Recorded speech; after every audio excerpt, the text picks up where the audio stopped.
not reporting. Right. Because they want to shove it under the mat.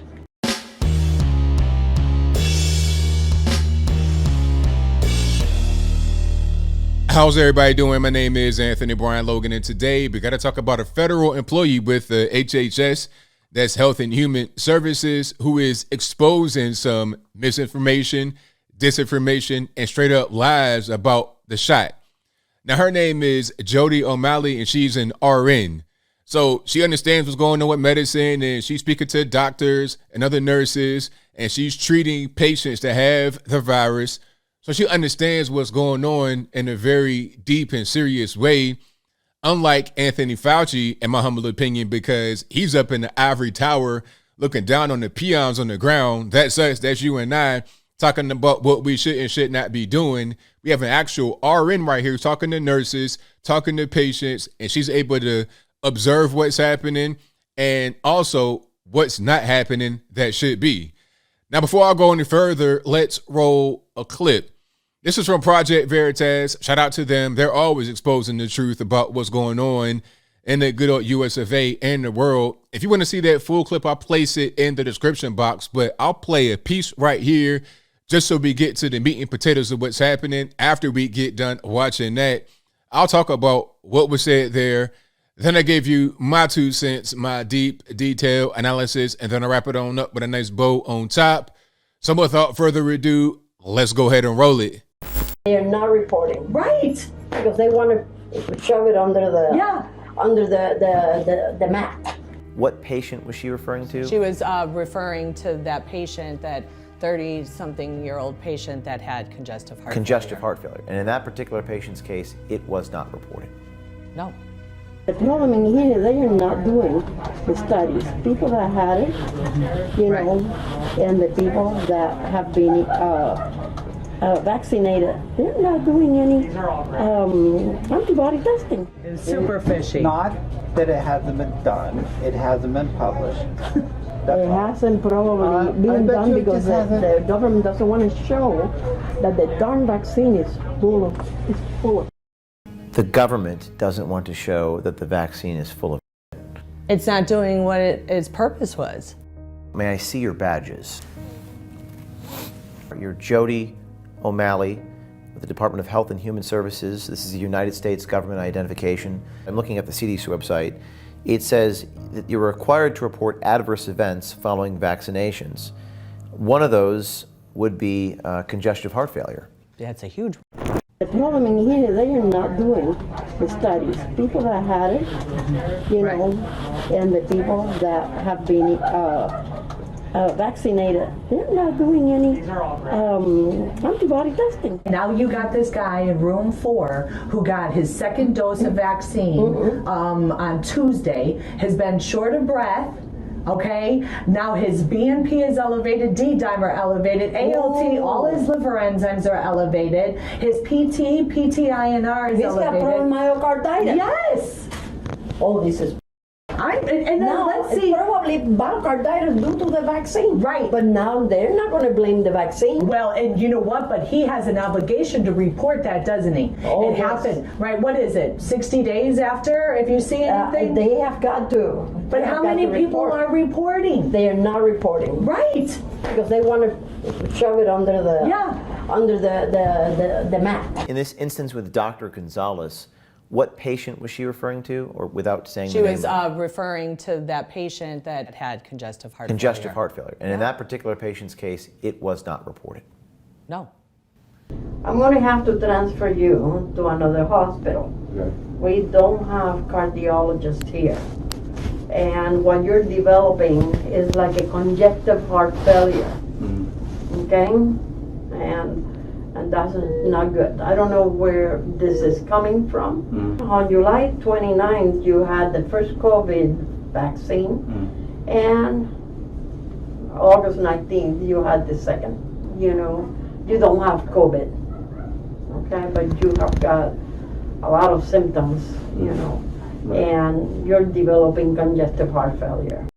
All right, so you saw that, you heard that. Now, first question, is anyone surprised about what was revealed in that clip? If you've seen the full thing, the same question applies to you. Are you surprised at all? Because I'm not. One of the main things that I want to talk about that was said there was this whole thing about covering some of the findings up. Okay, you got people that have myocarditis and they're having adverse effects of the shot. Why aren't we reporting that more? Because I've been hearing about myocarditis and some of these young boys, teenage boys with inflamed hearts, because that's what happens with myocarditis. It makes your heart get inflamed, and then that puts pressure on your heart. It weakens it, and now you have, I guess, the equivalent to congestive heart failure. Now, you shouldn't be having something like that happen to you when you're 15, 16 years old. You know, my granny had that she was in her late 70s and had diabetes like my whole life since I was a little kid and probably before that. So somebody's elderly and they have congestive heart failure, that makes sense. But for you to be 15 years old and healthy and fit and, you know, in shape and active, playing sports, all of that. I saw this one video of a college athlete in perfect health, perfect shape. Now, I got heart problems. Obviously, there's something going on with the shot that they don't really want to talk about. And also, I've seen some studies that are, I guess, proposed or out there. I'm not really sure. And they're talking about, oh, well, we got to look into see if there's any episodes of myocarditis or other things that are going on. It's like, you know what? That would have been a great study to put out before the shots came out, before the mandates came out. And the crazy thing about this is I think a lot of these risk factors are known. They're going to say it's rare, but the questions to that would be, how do you know that it's rare if you are having episodes of people not reporting it, of being pressured to not report when things like this go on, the myocarditis and adverse effects of the shot? How do you know how rare or not it is? It appears like you're trying to make it look rare, but it's not. The same thing with when Chris Rock got the virus, right? The media wants to call it a breakthrough case. A breakthrough case. The CDC director, Rochelle Walensky, got on TV on CNN and said that the vaccine cannot protect you from the virus. What they say, it only helps with hospitalization rates, allegedly, but it cannot protect you from catching it or spreading it. It cannot prevent transmission. That's what she said. But to get back to some of the dangers that they know about, they're talking about now giving the Pfizer to kids between the ages of 5 and 11. Now, why would you do that? Number one, kids are not really dying from this. Not really. According to official data that I have, that I've been able to read, and it could be inflated, they said right around between 240 and 250 kids died from the virus in this year, 2021, in the entirety of the year, in the entirety of the US of A. So not just in one city, not just in one state, not just in 1 week, 1 month. For the whole year, in the entirety of the US of A, less than 250 kids died from the virus. And I think that's 12 or below. So what's the point in giving kids age 5 to 11 the shot? It doesn't prevent transmission, so this whole thing can't be about trying to protect grandma, and they're not really dying from it, so what's the point? I feel like you may have a higher risk of myocarditis or some other things than someone catching this thing and becoming deathly ill. Okay, look at that number, the 250, right, that died from the virus, allegedly, in the whole year, in the whole US of A. That many kids, or right around that, got shot in Chicago this year. So one city in one state, that many kids got shot. I'm not saying they died, but they got shot compared to 250 that died from the virus in the entirety of the whole country in the same period of time. What are we doing? Now, if you ask me, this information should be everywhere. Everybody should know about it. Everybody should know what's going on. We shouldn't be getting censored when it comes to sharing the video. But of course, Facebook and Instagram, they are blocking the video, deleting the video, people getting put in quote unquote Facebook jail, having their accounts restricted for simply sharing it, talking about, oh, it's medical misinformation, it could cause harm to someone. but you have doctors and nurses talking about what's happening in the hospital. How is it misinformation when you have doctors in uniform, federal employees talking about what's going on? How was that a thing? And myocarditis is a risk. There are studies going on. They wouldn't be doing a study for that specifically if there were not a risk. Now, again, they're going to say it's rare. It almost never happens. And I'm not telling you here to not go out there and get the shot. If you want to get it, go ahead. That's your business. That's not my prerogative. I'm just saying I think we should all be privy to all the information. Let's not try to hide things.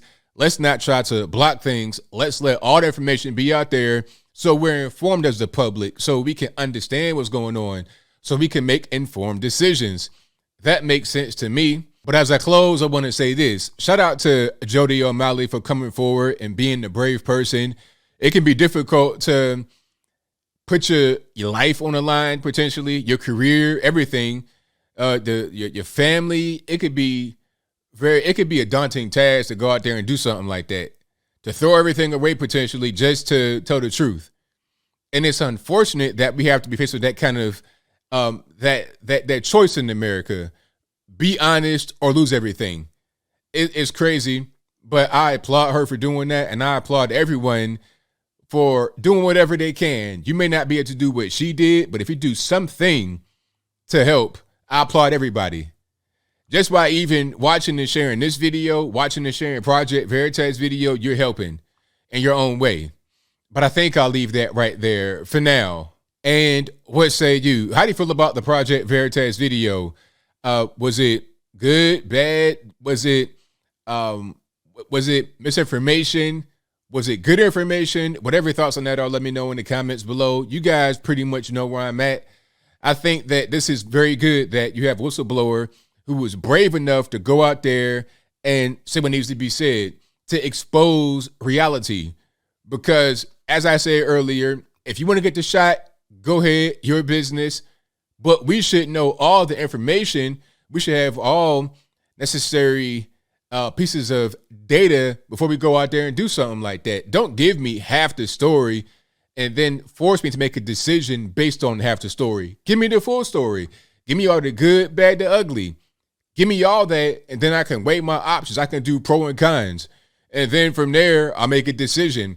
If my decision is not what you want it to be, then so what? That's my decision. That's my prerogative, not yours or anyone else's. But whatever your thoughts are, please let me know in the comments below. And that's all I got to say for this video. If you like what you heard, please comment, rate, share, and subscribe. Peace.